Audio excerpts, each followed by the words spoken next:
नमस्कार, जनदूत न्यूज देख रहे हैं आप। जनदूत न्यूज जो लगातार जनहित के मुद्दों को उठाता है, आपके समक्ष लगातार खबरें जनहित के मुद्दों को लेकर के आ रहा है। तो ऐसे में झारखंड के आप तमाम दर्शकों का लाइव इस वक्त हमारे साथ बीजेपी के नेता जुड़े हुए हैं, उनके साथ हम आपका स्वागत करना चाहते हैं। हमारे दर्शकों के साथ साथ आपका तहे दिल से शुक्रिया है कि आपने अपना समय दिया है रंजीत जी। और जो जनहित के मुद्दे हैं उसको लेकर के आज हम लोग चर्चा करेंगे। तो सबसे बड़ा मुद्दा ये है कि कोरोना काल में झारखंड सरकार जो लगातार अपने आप को कह रही है कि हम स्थिति को सामान्य कर रहे हैं और झारखंड अनलॉक 3 की ओर कदम बढ़ा चुका है। 24 जून तक लॉकडाउन को एक्सटेंड किया गया है, वीकेंड लॉकडाउन की बात कही गई है। वैसे में एक निर्णय आया है हाल में ही कि शॉपिंग मॉल को खोलने की इजाजत सरकार की तरफ से दी गई है। तो कहीं न कहीं शॉपिंग मॉल को खोलना और बसों के परिचालन पर रोक लगा देना, जो गरीब परिवार के लोग जो यात्रा में समस्या का सामना कर रहे हैं, तो आखिरकार वो क्या कुछ रहा है सरकार का निर्णय? क्योंकि विपक्ष के तौर पर हम आपसे प्रतिक्रिया लेना चाहते हैं, क्योंकि कई लोग इसका इंतजार कर रहे हैं कि आखिरकार सरकार ने बसों के परिचालन पर रोक बरकरार क्यों रखा है? क्या इसके गाइडलाइंस में बदलाव करने की आवश्यकता है? आकाश जी, सब सर्वप्रथम आपको धन्यवाद। जदयू न्यूज से जुड़ने के लिए सभी हमारे दर्शकों को बहुत धन्यवाद। देखिए, दो तीन बातें मुझे समझना होगा हम लोगों को। जो सरकार है, खास करके झारखंड सरकार, यह बिल्कुल कह सकते हैं कॉपी पेस्ट वाली सरकार है। ये दूसरे राज्यों को देखती है, फॉलो करती है और उसके बाद आखिरी में कोई फैसला लेती है। लेकिन कई ऐसे फैसले जो जनता के हित में लेना चाहिए था, आज वो वे फैसले कहीं ना कहीं सरकार लेने में चूक रही है। जैसे एक उदाहरण, पहले भी पिछले साल भी लॉकडाउन हुआ और लॉकडाउन के तुरंत बाद जो है वो सड़कों पर खास करके बसों का परिचालन शुरू हो गया। आज कोई भी व्यक्ति यहाँ से रांची जाता है और उसके पास अगर गाड़ी नहीं है, कोई अपना बस नहीं मिलती है, तो ऐसे परिस्थिति में एक व्यक्ति को मिनिमम 3 से 4 हजार 5 हजार रुपया तक खर्चा करना पड़ रहा है। सवाल उठता है कि जो व्यक्ति 100 रुपया 200 रुपया 300 रुपया कमाता है, वो 5 हजार लाएगा कहाँ से? और खास करके तब जब ऐसी मुश्किल स्थिति है, पिछले 1.25 साल से लगातार कह सकते हैं देश लॉकडाउन है, कमाई का कोई जरिया नहीं।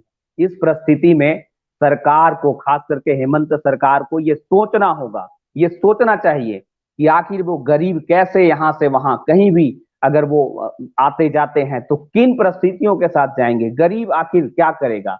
क्या गरीब मरने को मजबूर हो जाए, कोई बीमार हो जाए, तो वहां पे सरकार क्या उसके लिए मदद कर रही है? आप देखिए, पूरे कोरोना काल में चाहे एम्बुलेंस हो चाहे हॉस्पिटल हो, सबके सबका सब जगह पे कालाबाजारी हुआ। एम्बुलेंस जहां 500 रुपया खर्च होना था, वहां 10-10 हजार रुपया तक लिया गया। आज ऐसे परिस्थिति में एक गरीब क्या करेगा? गरीब आखिर कैसे यहां से रांची जाएगा, कैसे जमशेदपुर जाएगा? ये सोचने की जी, जी। आवश्यकता है। रंजीत जी, कई लोगों ने हम तक हमारे चैनल के जरिए सवाल किया है कि बसों के परिचालन को बंद होने की वजह से कई लोग अलग अलग जिले में फंस गए हैं। किसी कारण से वे किसी जगह पे गए थे, तो आखिरकार जब बसों के परिचालन पर रोक की बात कही गई और 16 तारीख से ही लोगों को लग रहा था कि परिचालन सोशल डिस्टेंसिंग के साथ पिछले बार की तरह खोला जाएगा, 50% यात्री के साथ बसों का परिचालन हो सकेगा। तो ऐसे में कई चीजों पर छूट दी गई है। अगर देखा जाए तो शॉपिंग मॉल को सरकार ने छूट दिया है। तो कहीं ना कहीं शॉपिंग मॉल में भी आखिरकार भीड़ भाड़ वाली जगह है, तो आपको भी पता होगा कि सोशल डिस्टेंसिंग के साथ उसको खोलने के आदेश पारित किए गए हैं। तो ऐसा नहीं लगता है कि बसों को खोलने की अति आवश्यकता है? क्योंकि कई लोग लगातार सवाल कर रहे हैं कि आखिरकार विपक्ष इस पर क्यों नहीं आवाज उठा रही है? नहीं, लगातार हम लोग आवाज उठा रहे हैं। खास करके सरकार के द्वारा जो भी गलत निर्णय लिया जा रहा है, हम लोग सवाल उठा रहे हैं। लेकिन सवाल क्या है? सरकार कैसी जिनको कोई सुनने वाला ना, इनको विपक्ष का से लेना देना, ना ही जनता से लेना देना है।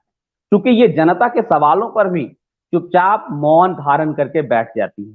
देखिए आप स्थिति, ये सरकार सिर्फ कहिए कि कागज खाता बही करके काम चला रही है। जो फैसले लेने चाहिए था, बाजारों में देखिए भीड़, वहां कोई कंट्रोल नहीं है। बाजार जैसे का तैसे चल रहा है, लोग बिना मास्क का घूम रहे हैं। एक ही बार किसी को पिटाई कर देना और ये कह देना कि हमने अपना काम पूरा किया, ये सही नहीं है। यहाँ भी जनता को मैं यह तो अच्छा, मांग आप ये करता हूं। बताइए, we, we, we, Ranjeet ji, weekend lockdown की जो बात कही गई है, शनिवार शाम 4 बजे से लेकर के सोमवार की सुबह 6 बजे तक लॉकडाउन की बात कही गई है। देखा जाए तो आप सप्ताह के 5 दिन सड़कों पे नजर आइए और एक दिन बंद हो जाइए। तो कहीं ना कहीं क्या लग रहा है कि ये जो सरकार की ये नीति किस प्रकार से है, कोरोना पर कैसे काबू पाया जाएगा? अगर 6 दिन का आप खुली छूट दे रहे हैं और एक दिन अगर आप घरों में बंद कर रहे हैं, तो कहीं ना कहीं दिखा रहा है कि आखिरकार जो गरीब तबके के लोग हैं, जो रोज कमाते और खाते हैं, उनको कहीं ना कहीं ये खासा नुकसान दिख सकता है इस निर्णय को लेकर के, जिसको लगातार अभी सरकार ने एक्सटेंड भी किया है। आकाश जी, क्लियर है, क्योंकि कोरोना एक चेन है। इस चेन को तोड़ने के लिए आप सप्ताह में एक दिन बंदी करके, सिर्फ मैंने कहा कि खाता बही पूरा करने वाला काम है, कोरम पूरा करने वाला काम है। मैं तो ये कहता हूं, ये जो वीकेंड लॉकडाउन लॉकडाउन आप बढ़ा रहे हैं, उससे अच्छा होता कि आप 2 सप्ताह और लॉकडाउन कर लेते। हम गरीब भूखे, हमारे लोग अपने, हमारी आम जनता भूखे सह लेती, भूख सह लेती, लेकिन कम से कम ये काम नहीं करे कि सप्ताह में एक दिन। ये ढकोसला दिखावा है। सरकार को जनता के हित में फैसला लेना होगा। एक दो बात और मैं कहना चाहता हूं। आप देखिए जी कि जी झारखंड में बताइए। जो कोरोना फैला, उसके लिए जिम्मेवार कौन है? इसके लिए पहला जिम्मेवार सरकार है। कैसे?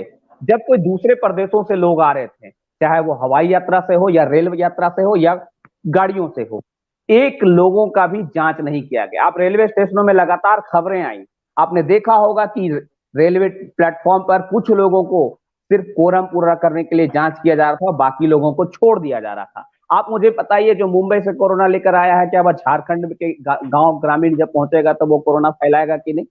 क्या इसके लिए सरकार जी जिम्मेवार जी नहीं जी। थी?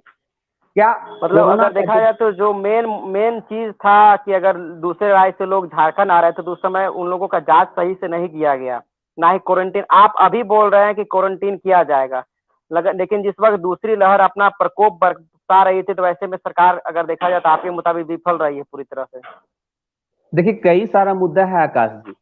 100% जिस समय इनको लॉकडाउन करना था, जिस समय लोगों को क्वारंटाइन करना था, उस समय आपने ये फैसला नहीं लिया। अब जब कोरोना समाप्त होने को, तब आप उल्टा पलटा फैसला ले रहे हैं। अब आप कह रहे हैं कि भाई आपको रुकना होगा 15 दिन। आप उसी दिन 15 दिन रोक लिए रहते। दूसरी बात, आप देखिए कि जांच में भी ये सरकार फिसड्डी रही है। ये पहली ऐसी सरकार है जहां हर चीज में कालाबाजारी हुई, हर फैसले में सरकार चूक गई, और एकक व्यक्ति, झारखंड का एकक व्यक्ति यह कहते रहा कि हेमंत सरकार जो है इस पूरे कोरोना काल में एक भी फैसले सही नहीं ले पाई। इससे पहले आप देखे होंगे, जब माननीय प्रधानमंत्री, यशस्वी प्रधानमंत्री नरेंद्र मोदी जी फैसला ले रहे थे, तब यही सरकार क्रिटिसाइज कर रही थी।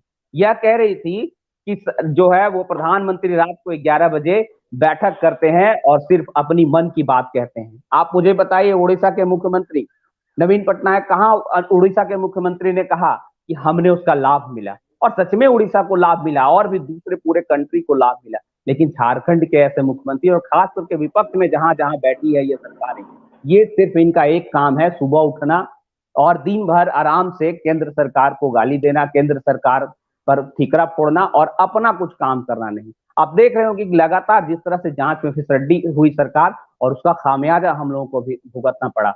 हम लोगों ने जो है वो ऑक्सीजन ऑक्सीजन की कालाबाजारी हुई। आप हजारीबाग में ही देख लीजिए, ऑक्सीजन की लगातार भारी संख्या में चोरी हुई। इस पर कोई जांच करने वाला नहीं। यह पहला राज्य है जहां रेमडेसिविर की कालाबाजारी हुई और यहाँ सीआईडी जांच कर रही है। यह पूरे भारत का पहला मामला है जहां रेमडेसिविर पर सीआईडी जांच कर रही है। ऐसे कई मामले हैं जिनको हम कह सकते हैं कि सरकार की लापरवाही के कारण जो है वो कोरोना बढ़ा, और सरकार इस पूरे कोरोना काल में एक भी सिंगल फैसला जनहित के हित में नहीं की।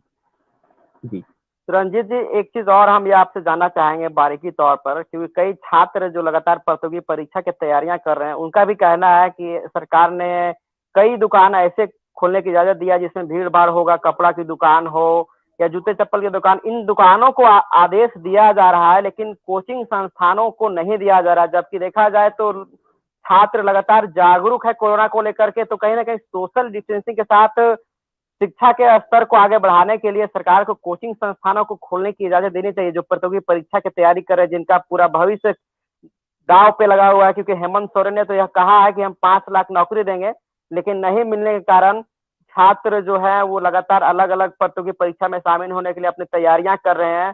तो ऐसे में कोचिंग संस्थान का बंद रहना कहीं ना कहीं चुनौती नहीं लग रहा है छात्रों को एक तरह से?